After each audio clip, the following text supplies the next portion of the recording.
You might be working all day and still not actually thinking or creating anything. You finished the day exhausted, but if someone asked what you actually accomplished, you'd have no answer, as the only true answer is that you replied to emails and provided updates. That's the danger of shallow work. It tricks you into thinking you're productive while you're actually never accomplish anything meaningful. Meanwhile, the people who learn to focus deeply, they just stop letting the world fracture their attention into 1,000 useless pieces. And because of that, they create the books, the businesses, the inventions, the opportunities. Here's the question that should genuinely scare you. What could you have built by now if your attention hadn't been shattered for the last couple of years? And the better question, how much longer are you willing to live in the shallow end? And this is where Deep Work by Cal Newport forces you to face the truth and teaches you how to take your mind back. Cal Newport defines it perfectly. Deep work is distraction-free focus that pushes your cognitive abilities to their limit, the kind of work that actually creates new value in the world. Shallow work, on the other hand, that's the easy, logistical nonsense you do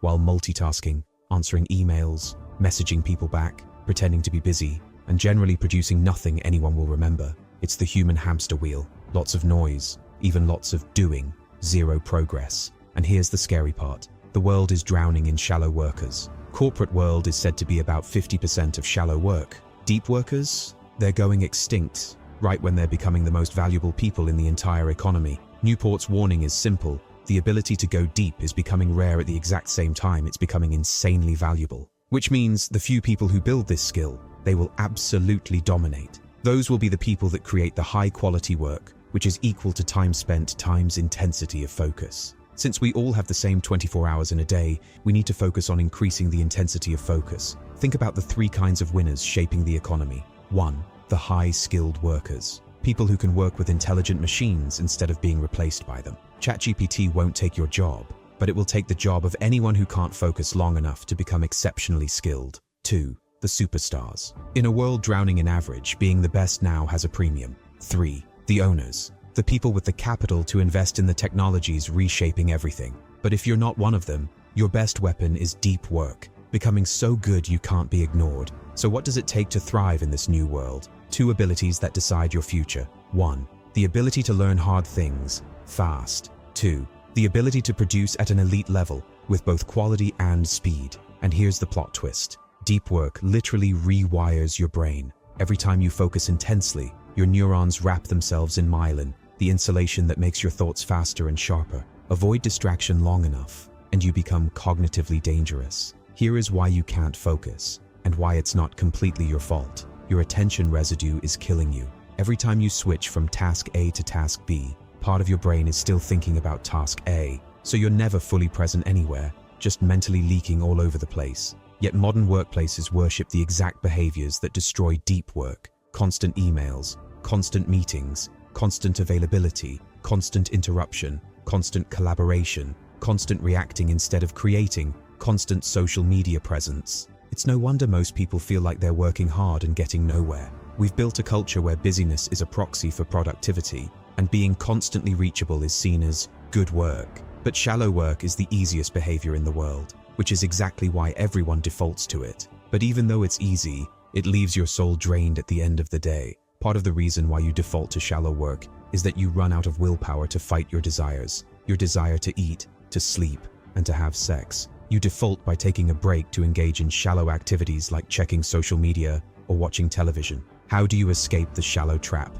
You have to schedule deep work. Cal gives 4 scheduling philosophies, and you get the privilege of picking one that works best for you. 1. The monastic style. Go full monk. Radically eliminate all shallow obligations. Say no to everything. Email auto-reply. All of my time is spoken for. Please do not contact me. Extreme. Yes. Effective. Absolutely. 2. The bimodal style. Split your time into deep work blocks and everything else. A full day or more for deep work, then back to normal human life. Great for creatives with flexibility. Terrible if you can barely get through one meeting without someone asking, "Got a minute?" 3. The rhythmic style. Most people's best bet. You build a daily ritual. Same time, same place, same deep session. No deciding if you will work deep or negotiating with yourself. No, do I feel like it today? You don't need motivation. You need a rhythm.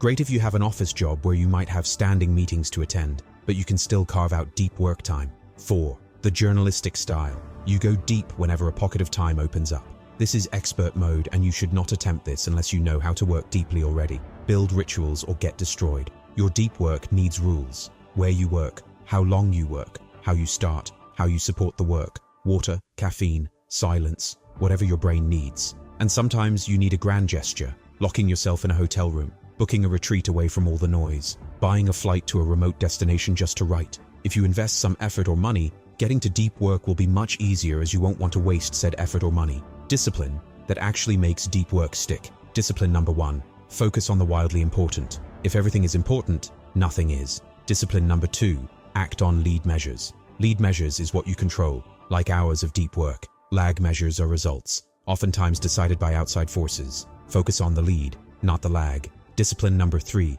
Keep a scoreboard. If you can't see your progress, your brain stops caring. Discipline number 4. Create accountability. Weekly review. Be honest with yourself. Most people think working more equals achieving more.